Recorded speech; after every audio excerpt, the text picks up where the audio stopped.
You're lying in bed, lights off, phone inches from your face. You tell yourself you're not doom scrolling.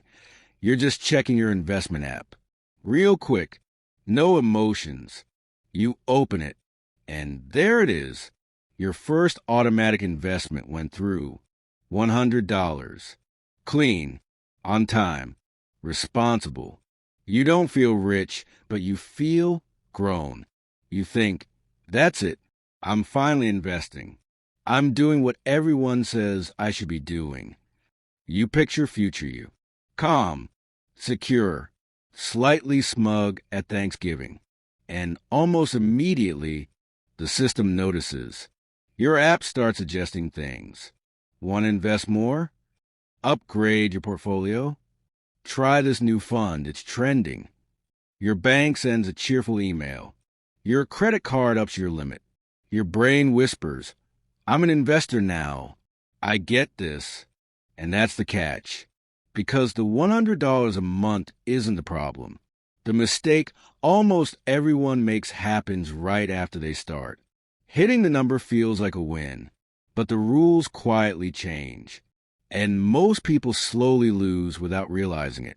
Today we're talking about the $100 per month investing mistake almost everyone makes.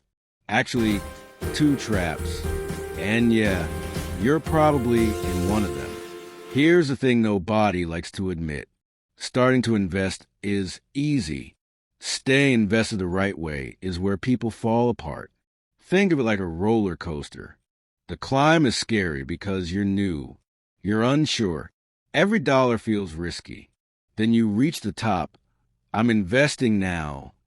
Relief, pride, stability, and then comes a drop. The first trap is thinking the hardest part is starting. It's not.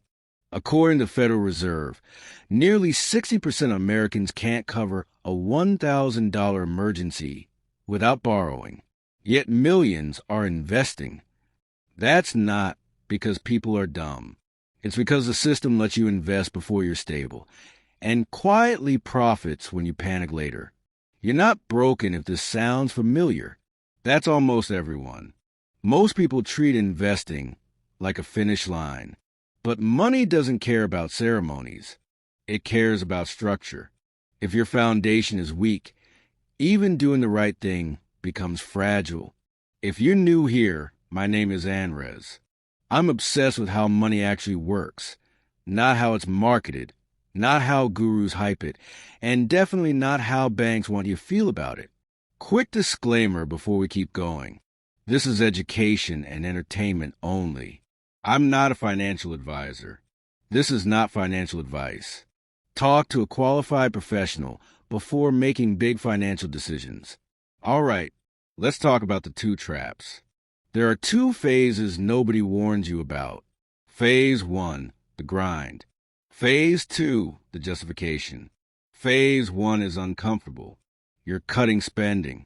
You're proud of every $100. Phase 2 is quiet and expensive. Trap number 1, investing while fragile. You start investing $100 a month. Great, but you don't have a real emergency fund. So what happens? Life happens. Car repair, medical bill, job hiccup, and suddenly your investment becomes your emergency fund.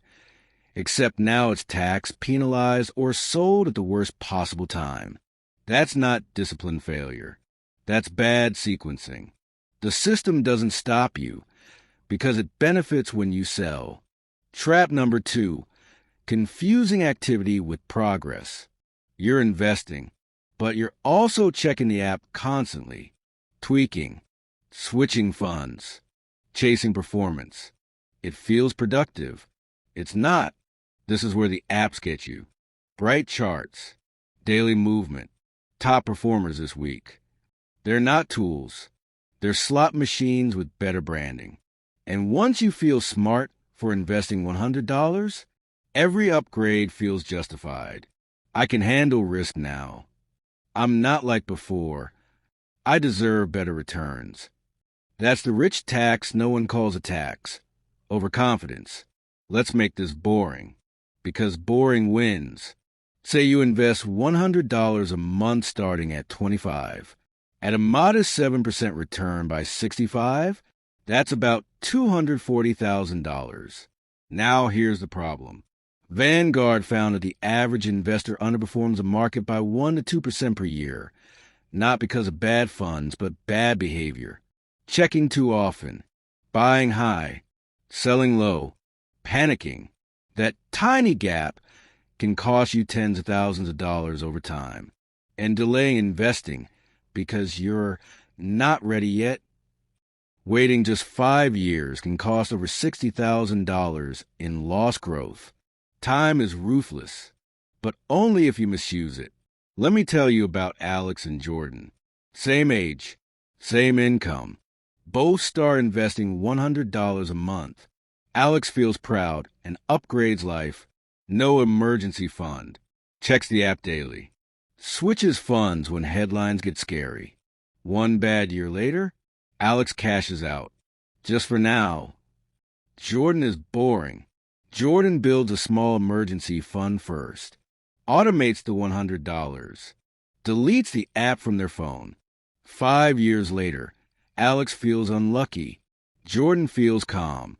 10 years later, Alex is still trying to get back in. Jordan has options, not yachts. Options. Fidelity data shows investors who automate and stop checking frequently dramatically outperform those who don't, even with the same contributions. It's not about being smarter. It's about staying out of your own way. Here's a simple playbook. No hype. No guilt. 1. Set a floor. Emergency fund first, even if it's small. 2. Automate the $100. No decisions. No tinkering. 3. Build a growth layer. Low cost. Boring investments beat clever ones. 4. Limit visibility. If checking the app stresses you out, stop checking. 5. Be suspicious of upgrades. If an app is excited to sell you something, pause. Money isn't about returns. It's about options. The real catch?